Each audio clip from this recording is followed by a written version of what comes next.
camera. You're looking good. We are live, boys and girls, ladies and gentlemen. Had a little tech issue there, but we somewhat got it solved, I think. Pretty good, I think, yeah. I couldn't ask for anything better. Guys, hey, it's Brent Abel here, webtennis.com. Thanks for hanging out with me today. We've got a special guest for you today. I'm really excited about this episode of the January 2021 Reboot. And so, guys, look, we're just going to get straight to it. I want to introduce Cliff Yates to you. Cliff, what's going on today, man? How are you? Great, Brent. Thanks for having me on the show. I'm really excited about it. It was really a pleasure to meet you out in Palm Desert, and it was my first time actually seeing a pro match on grass. It was phenomenal, and cool. That's right. Quite a setup there, man. I appreciate everything you do for tennis. Well, listen, thank you, and I thank you. You know, the book you sent. It was about a year ago, I think, or something like that. You sent me a copy of your book, and this is self-published, right? This is this is indie published. It's on Amazon. It's available, right? Paperback or ebook, whatever you want. Yeah. No, actually, I put the link in the description area, guys. So whether you're on Facebook or YouTube, you can go over there and pick up a copy of the book. But here's what I want to do, Cliff. I want to get your story because it's hysterical, it's funny, it's great, I love it. But I'm going to read just the second paragraph here on the back cover, which is. Cliff Yates retired from police work after 30 years with the LA Sheriff's Department. He has also been a comedian and actor. Cliff became known as LA's comedy cop after being showcased on a local news station. He has produced his own comedy concerts at the Roxy, on Sunset, and the Hollywood Palladium. With his newfound youthful energy, Cliff has taken up competitive tennis. So, and look, the introduction is just all by itself, a book in itself. It's just incredible. So I won't spoil it anymore. Kind of take us through your story and how where you started from and struggles you went through and then where you are now. Yeah, I actually wrote another book. It's called Deputy. It's just about the 35 years that I did in police work, 5 years in upstate New York. Okay. Small rural town, right? It was 2,000 in my town, and I was a deputy sheriff for 5 years on those rural roads, car deer accidents, and then I always had a yearning to go to the big city, so I had applied at New York City and Houston, and I ended up in Los Angeles, and I did 30 years there. And what a dichotomy going from upstate New York, like Lake Champlain. Oh, there's a plastic bottle out there, Sheriff. Could you go get it, please? Yeah, I got it. Cows out to the gang shootings of South LA. It was quite crazy. Wow. Yeah.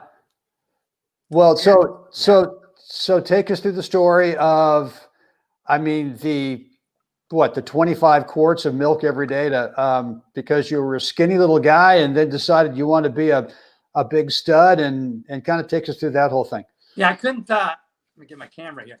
I couldn't put weight on as a kid, so I got into bodybuilding and trying to gain weight, and I got into exercise and that type of thing. And, so it's been a lifelong thing of working out. And then when I got to the Sheriff's Department in LA, they are really big on fitness and exercise. So I kept it going. And then, but I really hadn't done much cardio. And then my dad ended up dying of heart disease. And then I got turned on to this show called Forks Over Knives on Netflix. And these two neurosurgeons who studied heart disease.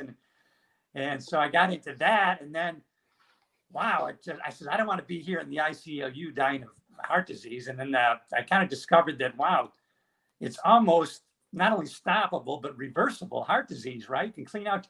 It was unbelievable to me. So it sent me on this journey. And then so I kind of went strictly vegan for about a year. And I immediately had great results. I went from, an overall cholesterol of 250 down to 150, 160. And then got my triglycerides, right? Fat in the blood went from 180 down to 80 or something like that. And then I had this newfound energy. And so at the same time, I got introduced to tennis through a book called Late to the Ball, where this guy in his late 60s was playing competitive tennis. And I thought, and as soon as I retired from the Sheriff's Department, I'm not content with sitting on the porch. So it's like, what's the next mission? And so, wow, tennis is something, wow, you can actually continue to learn and get better through your whole life. People in their 80s and 90s are progressing. And so that to me was a new mindset. Like instead of looking back and just remembering, boy, tennis puts you in the moment. And so you're focused, and not only is it good physically, mentally, but also socially. I mean, you get a whole new crop of friends and interacting with people.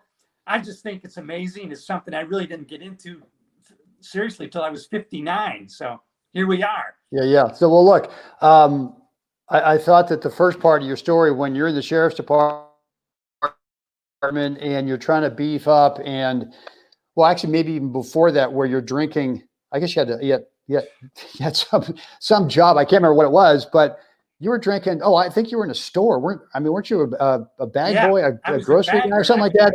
Yeah. 6 quarts and you're drinking quarts of milk, right? Right. Well, I couldn't really eat a lot, big meals, and I was kind of made fun of for being skinny. So I wanted to gain weight so bad, but I knew I could drink a lot of milk. So, but you did go up in weight. I mean, didn't you go from like 135 to 185 by drinking just my tops? I was 205. I was eating like 6 eggs at a sitting, and right. And so I felt good in my newfound, big stomach, really. And but I wasn't being called skinny anymore. So but little did I know that wasn't the healthy route to go. So thank God I survived that, because So what got you at some point? I mean, you said that you watched your dad die from heart disease or whatever that was, and then you made the shift after watching Forks Over Knives. And before I go on to the next thing is, have you watched the documentary Game Changers? Yes. Oh my, yes. Yeah, twice. Right. It's so compelling in terms of, you're talking about world-class athletes, guys who are at the very top of their game, especially, I can't remember his name off the top of my head, but, sort of anointed as the strongest man in the world. Yeah. The guy said that he was pretty darn close to that when he was on a meat-based diet, but then he went to a plant-based diet, and his results went off the charts. And so what was the thing for you that, besides watching your dad, but and then the movies, what was the thing for you that eventually got you to write the book? Well, just my newfound energy, and I went from, like probably normal people do, right? I mean, yearly I would get my cold, right? A little sore throat, a couple of days into congestion, then maybe a week or two, a little bit of coffee, and I'm out of it. But every year it was the same thing. So now it's been over 5 years. I haven't had a cold since. I have not had a cold since. And I'm open to new stuff, right? So my mom says, why don't you try this book, How Not to Die, by this guy, Dr. Greger. So I was fascinated by his story, because when he was a kid, his grandmother went into the hospital for some heart surgery. And they said, listen, they told her, we've done so many procedures. There's so much scar tissue. We can't do anymore. So they basically sent her home to get her life in order and basically stay home and die at 65. And so she sees an ad on TV for the Pritikin Center, or the Pritikin Diet in California. She gets herself out there. They wheel her in the wheelchair. And a few months later, she walks out walking 10 miles a day, plant-based, lives to 96. Yeah. And so Greger becomes a doctor because he wants to find out how this occurs. So he's a proponent. I've actually adjusted to a plant-based, not a strict vegan diet.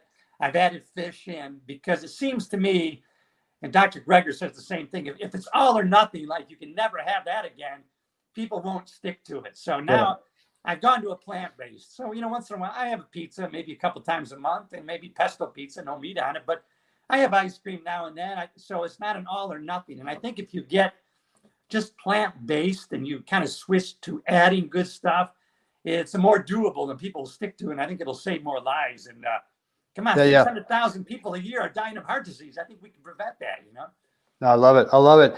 What was, when you decided to make the change, you watched Forks Over Knives, and that must have sort of given you all right, I got to try this. Did you go through a period of some cravings? Did you kind of white knuckle the first part of it, or was it like just cold turkey, no problem?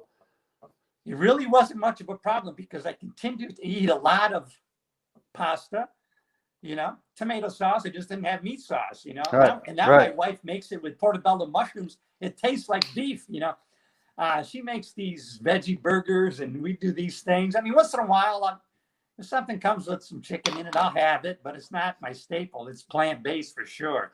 Right. But I really didn't have a problem because there's so much, like Forks Over Knives has an app with thousands of recipes with chocolate in it and, cocoa chocolate or, whatever. You're not limiting yourself. You're not going to feel like you're going without. Yeah, yeah. Did you? I think you mentioned also with your blood work that your numbers were sky high at one point, and then you went plant based, Yeah. and then the numbers came back down. Two-part question: what was the time period between the first blood work and then the second blood work where you found out that your numbers were way down? And are you still from time to time doing any kind of blood work at all? Yeah, I do. It was a year. So, and then every year I get this checkup and just do the blood work just as a matter Sure. of, Right. Yeah. And so it went up a little bit, but still everything's below, like cholesterol is below 200, triglycerides are below 100. So everything's good. Yeah. And it's maintained, but I don't have the cravings. I haven't had a soda. It's been like almost 5 years too. And I don't crave that. I used to be, I can't eat a piece of it without soda, But now I can. But I have like, of course, it's plant-based as far as I'm concerned. I have 1 or 2 glasses of wine a night. Yeah.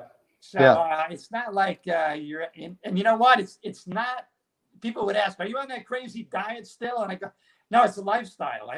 It's not a diet. It's not something you go on and off.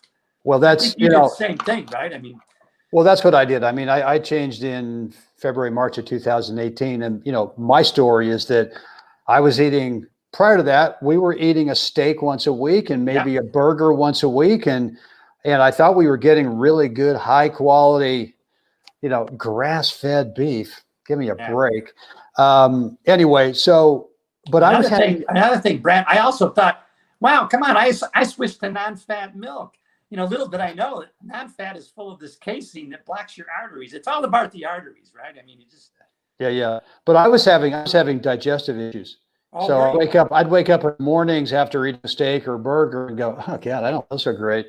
And that would last for at least the day. Yeah. So I don't know how we came upon it, but I think it was one of those early movies, Forks Over Knives or Cowspiracy or something like that. And my wife, we watched it and just said, look, why not try it for a month? Yeah. And so we just stopped eating red meat. We probably ate some chicken and fish during that month, but just by dropping red meat, it made a huge difference. I felt so much better. I instantly dropped about 7 or 8 pounds that apparently was just clogging up my system, man. And so, and you mentioned lifestyle. For us, it's not, I don't feel that we're depriving ourselves. Not at all. And no. And I admit that with dairy, I did have some cravings. Yeah. My thing, I had a sweet tooth for Swiss cheese at about 4:30 in the afternoon. With that, you mentioned glass of wine, I'd have a beer. And so for me, I kind of white knuckled a couple of weeks without the Swiss cheese. Yeah. But now it's a lifestyle where I, just like you, I mean, you said, the title of the book's The Fountain of Youth, the Vegan Fountain of Youth. I feel so much better. And my results, my tennis results on the national level, on the world level, from March of 2018 until March of 2020, when we got shut down from COVID, far and away, the best 24 months I've ever had as a competitor. So, you wrote something in the book too, in the section about tennis that I thought was really great. And look, we all talk about how tennis is, at least the old time slogan used to be the sport of a lifetime. And it really is. But you brought out something that I thought was interesting too, in terms of when we get older, especially when we play tournaments or when we compete, is it really gives our noggin something to work on, to really think about what can I get better at? And in terms of dementia, in terms of Alzheimer's, not saying it's a guarantee, but it's gotta really help in that area.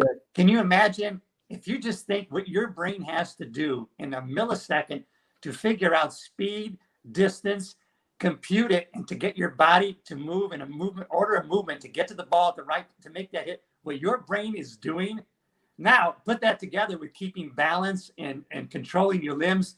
I think it just increases the dendrites of your brain, and Love it. it can't help but Love it. I think it's a lifesaver. Well, and that's why I tell people, look, to me, I don't care what skill level you're at. It doesn't matter to me. All that matters is that you get out there and that you find something to work on with your game. And the best way to find out is you enter a tournament, get in a team, do something. I prefer the tournaments only because they're typically several days, and you get out there and you get to meet some great players and some good people. And you mentioned in the beginning how it's such a great sport to socialize with, but I know lots of guys who really didn't start competing until their mid-60s. I mean, maybe had dabbled in tennis for a while, maybe played a little high school tennis or something like that, then shut it down, raised a family, went to work, finally retired mid-60s. And now within 5 years, they figure the game out. They're on the court every day, and they're competing at the highest level. They got a new mission, and I'll tell you, man, it's you probably have seen. I'm at the lower level. Like on a great day, I might be mid 3.5, but mostly I'm a low 3.0. But I entered a couple of USTA tournaments so I was 61, and I took a lot of joy in just the fact that I won a couple of matches against guys probably 30 years old. They were probably thinking that old bastard. Love it. Yeah. Love so it. Good. I don't mind. Hey, you can take me to school. I'm okay with losing, man, because I want to play somebody better than me. I want to, as long as they're happy and they don't mind playing with me, I'm in, man. That's cool. That's cool. You still writing jokes? Not doing so much comedy anymore. I'm more. I just love the independence of being able to write and call your own shots. And I actually want to thank you, by the way. I've now I'm back to tennis. It was almost a year of the tennis elbow, and one of the exercises that I was doing, the stretch, right, with I was doing, which was helping once a day. But then I got the advice from you to do that multiple times a day because that muscle would contract again. So when I went to 3 or 4 times a day doing that stretch for 30, 40 seconds at a time, made a big difference. So thank you for that, because, but still, I'll tell you, it was about a year. So if you have, I know some people don't have a severe case, but man, I never had any chronic pain. Just that if I would go to play, oh man, I feel it again. But now I'm good. Good for you, man. Well, listen, guys, I highly recommend, and obviously it's a small little book. It's not like reading War and Peace. You're not going to have it on the bedside for the next 3 months. It's a quick read. It's The Vegan Fountain of Youth by Cliff Yates. You can get it on Amazon. I've got the link in the description area, whether you're on YouTube or Facebook. Also, I'll throw it in the email too as well. Yeah. Well, listen, I'm glad we got the tech semi figured out. This is fun. As long as you can hear and see me, then we're good. All right. Okay, man. Well, listen, Cliff, thanks so much for your time. I'm sure that we'll stay in touch. And guys, any questions, just hit me up. You can either in the comments area, direct message me over at Facebook, or shoot me an email, brent@webtennis.com. And as always, come on now. You got to get out there. Help someone else have a spectacular day.